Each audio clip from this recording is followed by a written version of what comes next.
Mi nombre es Miguel Ángel Parada Cañón, estudiante de Ingeniería de Sistemas en la UNAD. Hoy para la materia de algoritmos y modelos criptográficos vamos a resolver el anexo número 5. Vamos a convertir elementos en hash. Antes de entrar en materia, hablemos de lo que es un hash. Las funciones hash son algoritmos matemáticos diseñados para tomar datos de entrada y convertirlos en una cadena de caracteres única de tamaño fijo. Dado que están diseñadas para que sean veloces, son muy difíciles de revertir. Es muy difícil recuperar datos a partir de un hash determinado. Si nos basamos únicamente en el hash.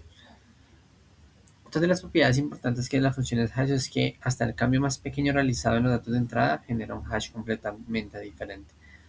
Este aspecto es muy importante porque dentro del algoritmo hay un concepto llamado efecto avalancha. Y esto básicamente resuena con lo que acabamos de leer.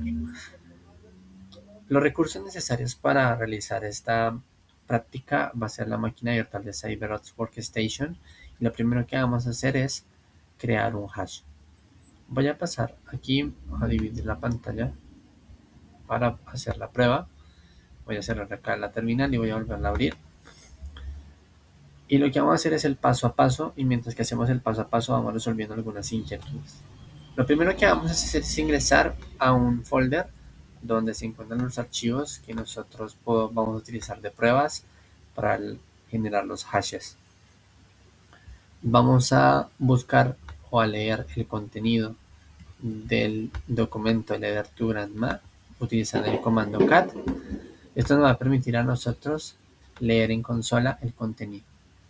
En este momento voy a hacer un pequeño ajuste porque había hecho modificaciones en el archivo. Voy a dejarlo al original y con base en esto vamos a volver a leer el comando cat y nos tenemos que dar cuenta que el contenido coincida con el de la guía.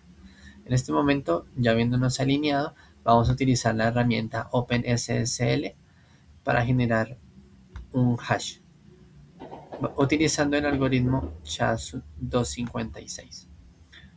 Entonces vamos a copiar, vamos a pegar acá. Bueno, me comí una O. Notemos que el contenido generado es una cadena de caracteres única y fija y que coincide con el ejemplo. ¿Cuál es la razón de que coincida con el ejemplo? El algoritmo SHA-256-512 y demás son algoritmos determinísticos, es decir, que mantienen su integridad, mantienen su valor hexadecimal sin importar eh, pues la herramienta alternativa que utilicemos. En este momento utilizamos la herramienta OpenSSL, pero si cambiamos de herramienta, el resultado debería ser el mismo. Ahora, si nosotros modificamos el contenido del documento, que fue lo que habíamos hecho previamente,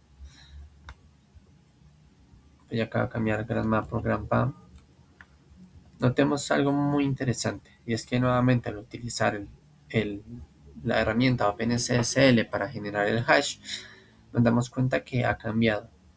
Nada de aquí se parece. La razón principal es lo que yo les estaba diciendo. Existe el efecto avalancha y un mínimo cambio hace que se genere un hash completamente diferente que no tenga nada que ver con el anterior. Ahora, eh, como se pueden dar cuenta, los hashes son diferentes en este momento. Este hash es muy diferente al del punto anteriormente resuelto y la razón es que el efecto avalancha. ¿Es diferente? Sí, es completamente diferente. Ningún carácter coincide. Ahora, si nosotros modificáramos el algoritmo, ya no vamos a utilizar SHA-512, ya no vamos a utilizar SHA-256, sino 512, notemos que ahora la salida es mucho más grande. Esto es principalmente porque el método utilizado tiene una longitud de bit mucho más larga, que son 512. Esto hace que sea mucho más extenso. Ahora, obviamente, ¿qué podemos decir aquí en este momento? que las salidas son completamente diferentes. Ningún algoritmo guarda relación con el anterior a pesar de que sea el mismo contenido o haya variado siquiera dos letras. Ahora, si yo utilizo otra herramienta alternativa, como sería SHA-256-Zoom, ya no estamos utilizando OpenSSL. Notemos que el contenido, que es 433 terminado en 0BC, es igual al generado en este punto. Lo que yo les decía anteriormente es que estos algoritmos son deterministas, por ende, el valor hexadecimal siempre es fijo y siempre es el mismo. No cambia, no varía, a pesar de que la herramienta con la que se generó sea diferente, el resultado siempre es el mismo. ¿Coinciden? Sí, coinciden. Si yo, por ejemplo, utilizo SHA-512, podemos ver exactamente el mismo resultado.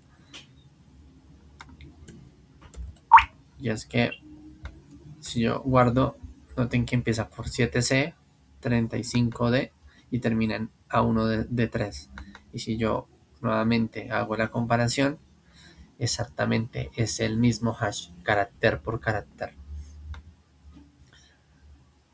Ahora pasemos al paso 2. En el paso 2 vamos a verificar hashes, ¿sí?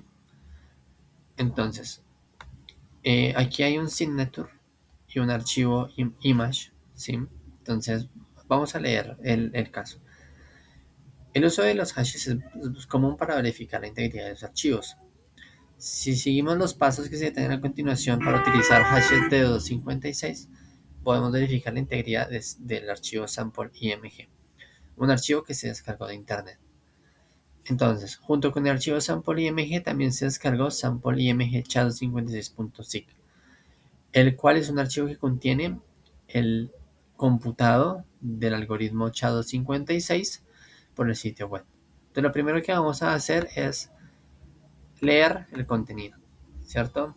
Entonces, nuevamente utilizamos cat, pegamos acá y nos damos cuenta que el algoritmo, que la cadena es igual a la del ejemplo. Empieza por C56 y termina en E6A. Esto es del signature, que descargó el archivo IMG. Ahora, si yo realizo perdón, nunca me equivoqué. Si yo aquí utilizo el comando para encriptar el sample IMG, nos damos cuenta que el algoritmo es el mismo, ¿cierto? Ahora, la pregunta es, ¿el archivo sample IMG se descargó sin ningún tipo de error? Y la razón es que sí. Precisamente como los hashes se utilizan para verificar la integridad de los archivos, al darnos cuenta que el signature es igual a la generación del hash de la IMG y es exactamente el mismo, podemos decir que se descargó sin ningún tipo de error y que no hubo corrupción, ya que cada uno de los caracteres coincide. Si alguno de estos caracteres fuera diferente, diríamos que el archivo se descargó mal y que hay un problema en la descarga. Pero en este caso, al ver que son exactamente el mismo hash, es que identificamos que no hubo corrupción en los archivos.